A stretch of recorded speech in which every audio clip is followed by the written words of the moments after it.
The students were texting, especially their parents asking when the classes would begin. І коли ми бачимо, що чуємо сигнали повітряної тривоги, нам в школі дається 3 дзвінка. Окультурення стін. А це для того, щоб дітям було зручніше, щоб не так страшно їм було знаходитися в бомбосховищі. In case of massive attacks, we are unlikely to be able to continue studying offline. Hello and welcome to Ukraine in Flames, a special project by Ukraine Media Center and NGO Euro-Atlantic course. I'm your host, Maria Romanenko. Despite the constant bombings, shelling attacks and air raid sirens, Ukrainian children continue with their studies, sometimes from bomb shelters. In early September, the government estimated that out of nearly 13,000 Ukrainian schools, only 3,500 would be studying offline. 4,500 would be implementing blended studying, i.e. both online and offline. The rest, which is most of them, online only. A lot of that could have changed by now, of course, as the situation on the ground develops. Certain areas have been liberated, but many others become the latest bombing sites. If you want to find out more, please continue watching this video and subscribe to our channel so that you don't miss our videos in the future. Nataliya Shpytalenko is a teacher at the English language school Magistr, located in Mykolaiv, the war-torn south of Ukraine. She tells us how she learned to cope with the realities of war in a teaching environment. The slogan I decided to follow is never give up.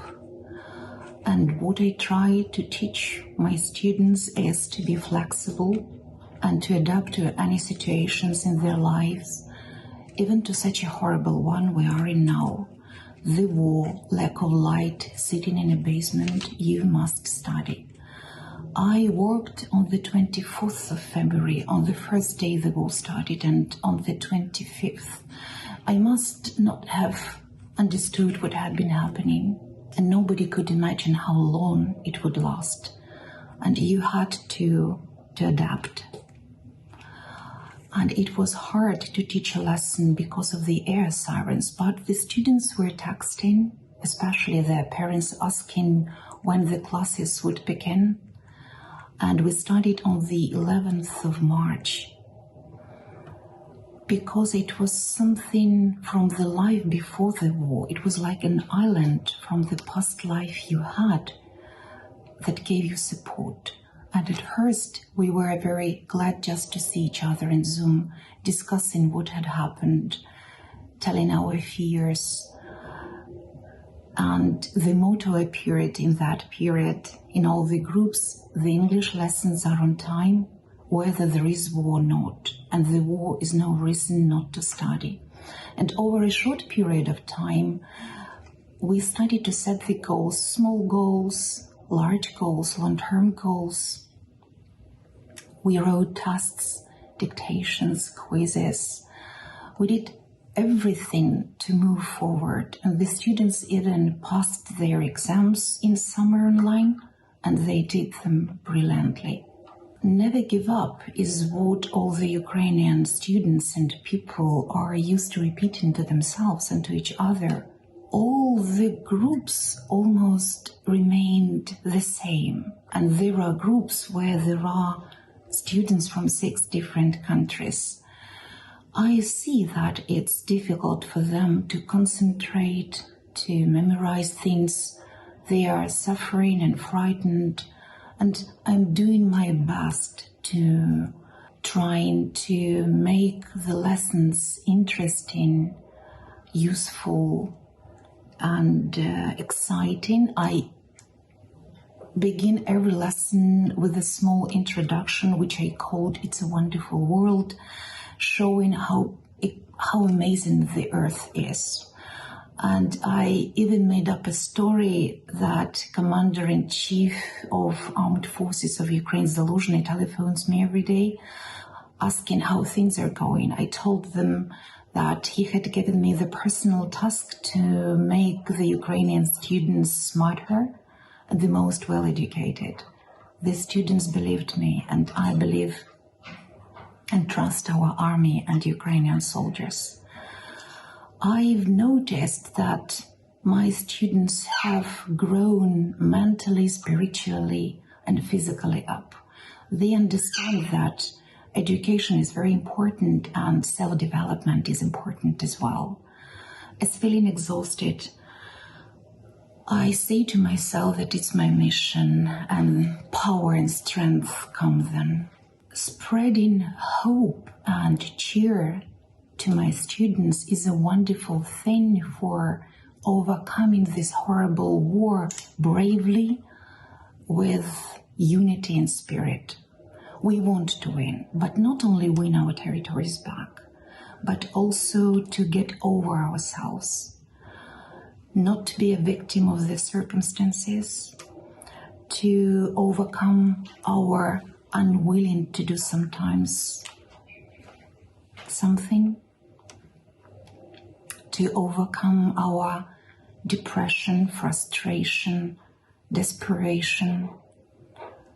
And Ukrainian people and Ukrainian students are getting better, smarter, and stronger every day. Anastasiya Riy teaches history in Lviv. She explains how she's been carrying out lessons in bomb shelters. Now our studying takes place offline. Already in the summer, it was clear that the war would not end until the autumn, and it would be difficult to organize education in such conditions.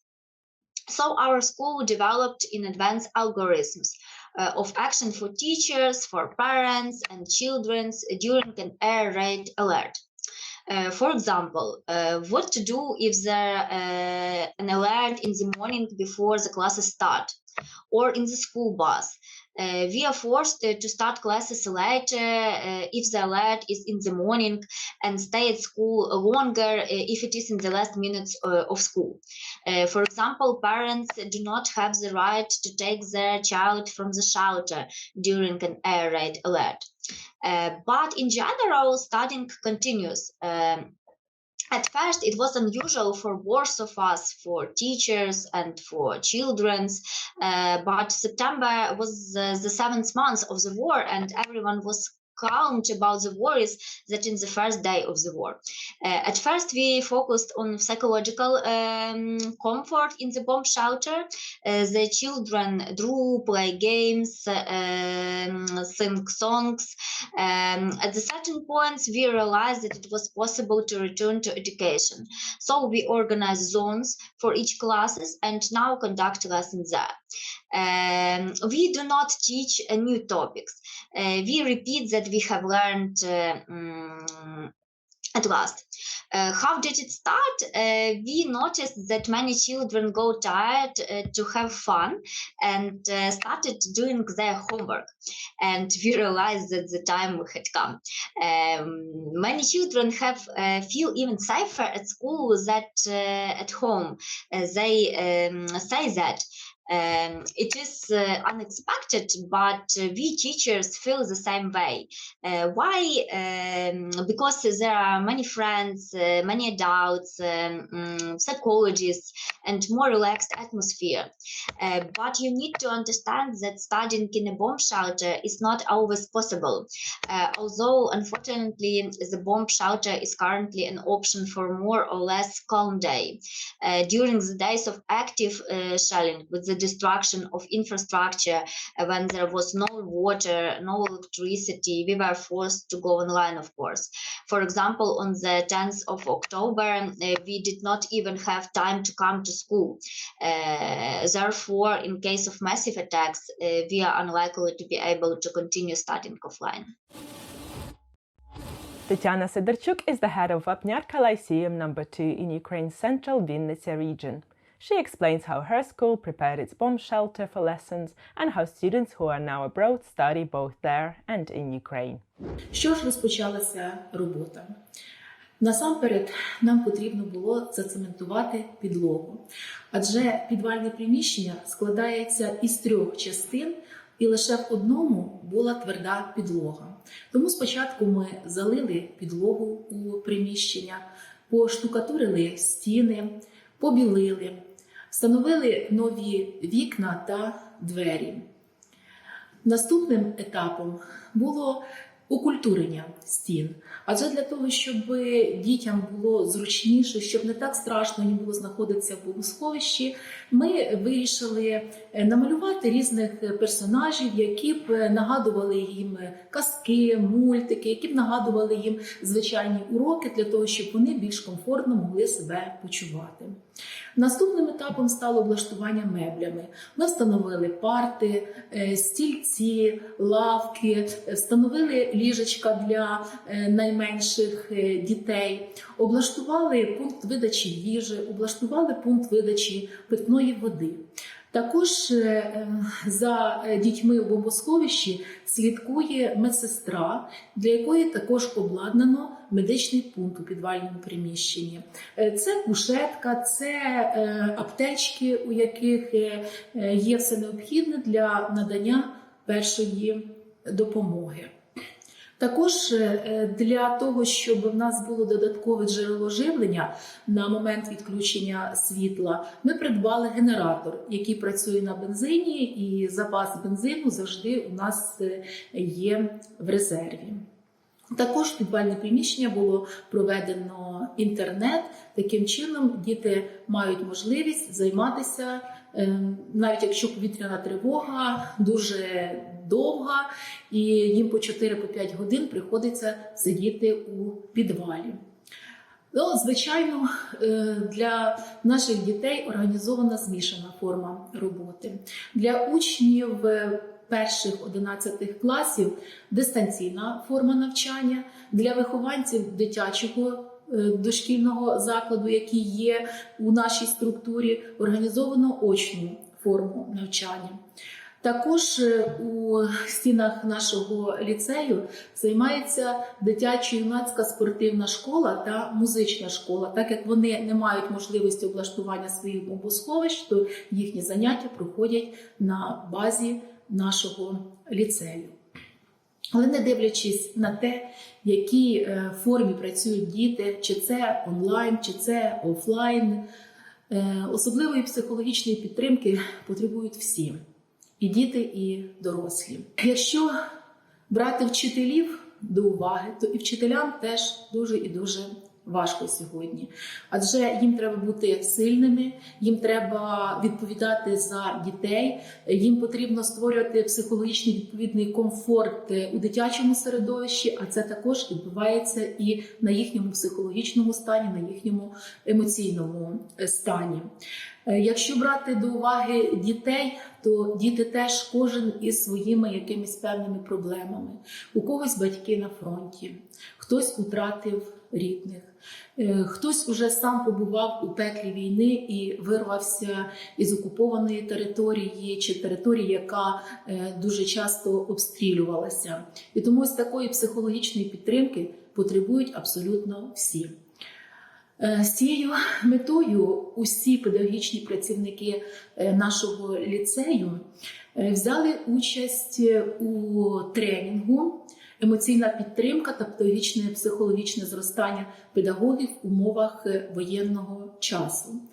Абсолютно всі вчителі отримали сертифікати. Хочу сказати про учнів, які з 1 вересня навчаються в нашому ліцеї. Спочатку вони проживали на території України, а сьогодні вони знаходяться в Об'єднаних Арабських Еміратах. Учень здобуває знання у школах тієї країни, але одночасно батьки виявили бажання, щоб він продовжував навчання і в нашій школі, так як вони планують повернутися в Україну за кращих умов. І ось ми вирішили, виходимо ось з цієї ситуації таким чином, що батьки в той час, коли учень в першій половині дня навчається у школі за кордоном, батьки в цей час записують на диктофон пояснення вчителів, і вже коли учень повертається додому в другій половині дня, він має можливість прослухати пояснення вчителів і виконати всі ті завдання, які діти виконували в класі, а також домашні завдання. Так як учень здібний, то ось він встигає навчатися і в школі за кордоном, і в нашій школі, і має гарну успішність. Finally, Tetiana Hryhoryshyna is an after-school teacher at the Tulchin Lyceum in the Vinnytsia region. She explains how her school adopted to wartime studying. Цьогоріч навчальний рік багато тисяч дітей зустріли під звуки сирен. Це дуже страшно, це бентежно, але діти до цього вже пристосувалися. Лише в моєму класі 3 батьків зараз на війні. 2 з них проходять навчання і 1, як ми говоримо, у гарячій точці. Дуже важко дивитися на дітей під час хвилини мовчання, тому що кожен цю хвилину проживає по-своєму. В когось біль за найріднішою людиною, в когось переживання, у багатьох очах страх. Тому до таких дітей потрібно знаходити індивідуальний підхід. З ними треба працювати, з ними треба говорити. Хоч у мене діти вже більш-менш дорослі, вони в 4 класі, але коли відбувається якась неприємність, дитина хоче виговоритися, вона хоче, щоб до неї підійшли, з нею поговорили, її обняли, її розрадили. Як проходить взагалі день у військовий час? Значить, ми просто проводимо уроки так, як за розкладом, і коли ми бачимо, що чуємо сигнали повітряної тривоги, нам в школі дається 3 дзвінка. Ми розуміємо, що нам потрібно йти в укриття. Діти з собою беруть тривожні валізи. Тривожні валізи дітям вдома складають батьки. Що там має бути? Теплі речі, вода, печиво. Кожного дня батьки додають там бутерброди чи щось таке наподобі того, щоб діти могли з'їсти. Діти беруть тривожні валізи, одягаються і за вчителем або вихователем, в залежності від того, яка це година навчання, вони йдуть в укриття маршрутом, який вже вони заздалегідь знали. 1 вересня всі дітям розказували, показували, куди вони повинні йти. В нашій школі є 2 укриття, так як велика кількість дітей. Ми проходимо в укриття, де повністю все є для того, аби там перебували діти. Тобто там є туалетна кімната, там є умивальники, там є завжди свіжа вода. Для кожного класу є виділені місця, тобто діти не тісняться, діти прекрасно знають, де вони мають сидіти. Поварі дуже часто печуть дітям якісь смаколики, булочки. Також кожен клас закуповував для дітей ковдри, тому що зараз на дворі холодно, дітям повинно бути тепло і комфортно. Ми з дітьми займаємося різними завданнями, різними іграми, табличку множення вчимо, аби діти хоч якось відволіклися від всього.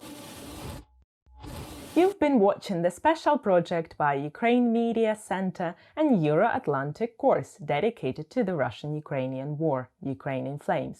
In our pinned comment, you can find information on how you can help Ukraine fight Russian aggression. If you find our work useful, please subscribe to our channel, like and share this video. Slava Ukraini!